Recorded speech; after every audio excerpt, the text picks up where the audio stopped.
ॐ अज्ञानतिमिरान्धस्य ज्ञानाञ्जनशलाकया चक्षुरुन्मीलितं येन तस्मै श्रीगुरवे नमः। वाञ्छाकल्पतरुभ्यश्च कृपा सिन्धुएव च पतितानां पावनेभ्यो वैष्णवेभ्यो नमो नमः। 23 मई रविवार को मोहिनी एकादशी उपवास है।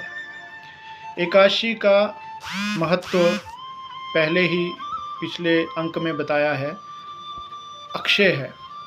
लेकिन जो यह मोहिनी एकादशी रविवार को आ रही है, उसका विशेष महत्व है, क्योंकि यह एकादशी 3 तिथियों को स्पर्श कर रही है। वैसे तो एकादशी 22 मई आज से ही प्रारंभ हो रही है, लेकिन आज की जो एकादशी है वो दशमी को स्पर्श कर रही है। तो पद्म पुराण में ऐसा वर्णन है कि जो दशमी विद्या एकादशी होती है वो वर्जित होती है, और यदि कोई दशमी विद्या एकादशी का, परंतु यदि एकादशी द्वादशी को स्पर्श करे तो उसे बहुत बड़ी एकादशी माना जाता है। लेकिन कल रविवार को जो एकादशी आ रही है उसका तो कोटि कोटि गुना, अनंत गुना फल मिलने वाला है, क्योंकि यह एकादशी अति दुर्लभ है। यह ना केवल द्वादशी को ही स्पर्श कर रही है, अपितु यह त्रयोदशी को भी स्पर्श कर रही है। थोड़ा इस पे प्रकाश डालना चाहूँगा कि आज एकादशी 9/18 के बाद शनिवार को शुरू हो गई, लेकिन आज का व्रत त्याज्य है, क्योंकि ये एकादशी जो है ये दशमी को स्पर्श कर रही है। तो एकादशी रविवार को सुबह 6:45 तक रहेगी। 6:45 तक रहेगी, उसके बाद द्वादशी शुरू हो जाएगी। तो सूर्य उदय, जो अरुणोदय काल होता है सूर्योदय से पहले, तो ऐसा माना जाता है कि अगर सूर्य उदय से 2 मुहूर्त पहले, 2 मुहूर्त यानी कि लगभग 96 मिनट, 2 मुहूर्त पहले जो तिथि चली होती है उसी तिथि का पालन करना चाहिए व्रत आदि धर्मानुष्ठान कार्यों के लिए। तो ये एकादशी सूर्योदय के बाद तक रही है 6:45 तक। उसके बाद एकदम से द्वादशी ने इसको स्पर्श कर लिया, और जो द्वादशी है वो रात को 12:13 तक रहेगी, और उसके बाद तुरंत त्रयोदशी शुरू हो जाएगी। तो इसका मतलब ये है, यदि आखिरी पहर तक भी जो हमारा दिन चलता है, जैसे त्रयोदशी का दिन है, तो वही मान्यता उसी की मान्यता होती है। तो यह अति दुर्लभ इसलिए है क्योंकि ये एकादशी द्वादशी को भी स्पर्श कर रही है और त्रयोदशी को भी स्पर्श कर रही है। यह त्रिस्पर्शा एकादशी है, इसको त्रिस्पर्शा एकादशी कहते हैं। पद्म पुराण में इस प्रकार का वर्णन है कि जो इस एकादशी का व्रत करता है उसे कोटि कोटि एकादशी का फल मिलता है। वैसे तो एक एकादशी का स्वतः ही करोड़ों गुना फल है, लेकिन ये जो त्रिस्पर्शा एकादशी है ये करोड़ों एकादशियों का फल प्रदान करती है। महाराजा अम्बरीश की कथा तो सभी ने सुनी है। महाराजा अम्बरीश ने भी 200 वर्ष के कालखंड में, उस समय में एक बार त्रिस्पर्शा एकादशी आई थी। तो महाराजा अम्बरीश ने भी इसी एकादशी के फलस्वरूप महाराजा अम्बरीश जी को सुदर्शन चक्र जी का सानिध्य मिला था। सुदर्शन चक्र जी ने उनकी रक्षा की थी। इसी एकादशी को ब्रह्मा जी ने किया है, और इसी एकादशी को माता भगवती गंगा मैया ने भी किया है।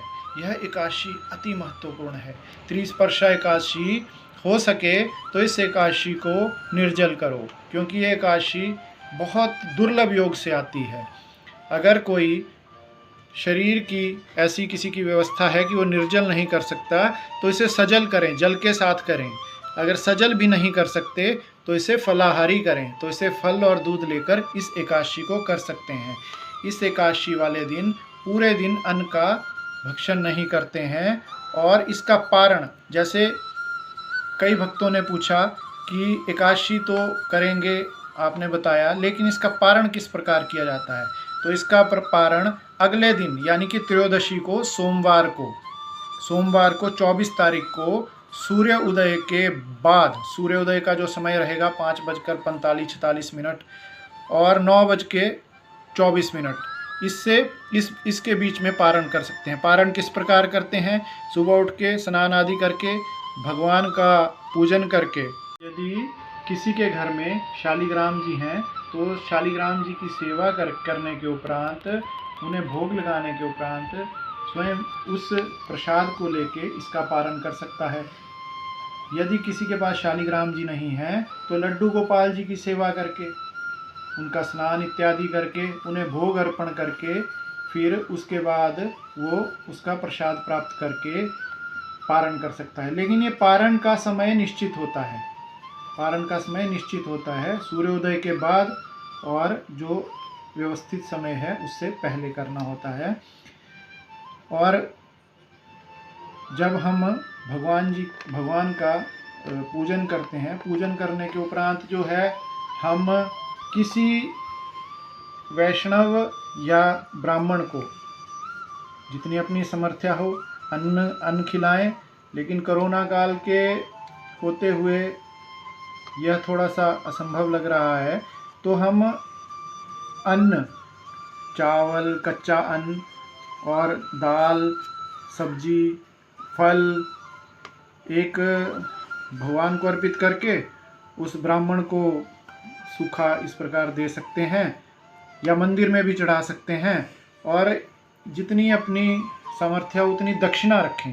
दक्षिणा का अपना महत्व है, दक्षिणा इसमें अवश्य ही रखें।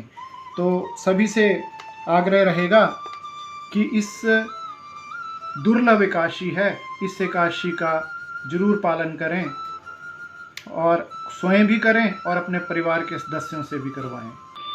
इस दिन हरिनाम जप का विशेष महत्व है।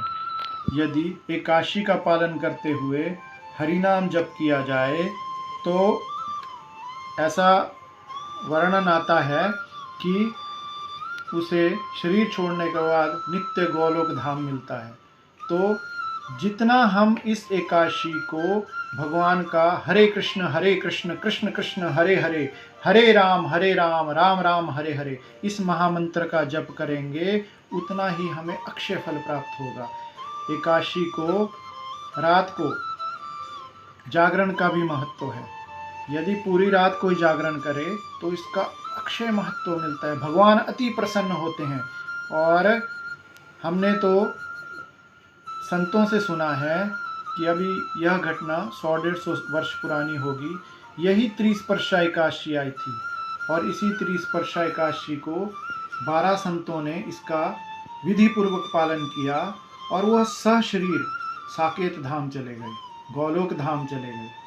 तो यह एकादशी बड़ी बहुमूल्य है, इस एकादशी का पालन अवश्य करें। इसलिए मैं बार बार बोल रहा हूँ, यह समय जीवन में पता नहीं फिर आएगा कि नहीं आएगा। ये बहुमूल्य दुर्लभ एकादशी आएगी कि नहीं आएगी। और रात्रि जागरण अवश्य करें। यदि कोई पूरी रात जागरण नहीं कर सकता है तो 12:30 बजे तक, जैसे ही त्रयोदशी लगेगी 12:30 तक जागरण करें। जागरण करते हुए भगवान का भजन अवश्य करें। हरे Krishna. Please like, share and subscribe our channel, and do not forget to click the bell icon. Hare Krishna.